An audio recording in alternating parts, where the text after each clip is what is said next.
Bom, estamos aqui no terminal Santo André? Isso. Santo André Leste, eu acho que é isso.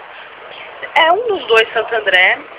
Às 3h41 da manhã a gente chegou aqui, era mais ou menos 10:50, por causa... Não, era 00:30.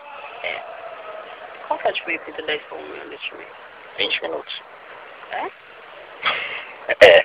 Ah, então. Não, começa de novo. Relaxa mesmo que eu vou apagar esse vídeo. Não, apaga. Não foi assim, não.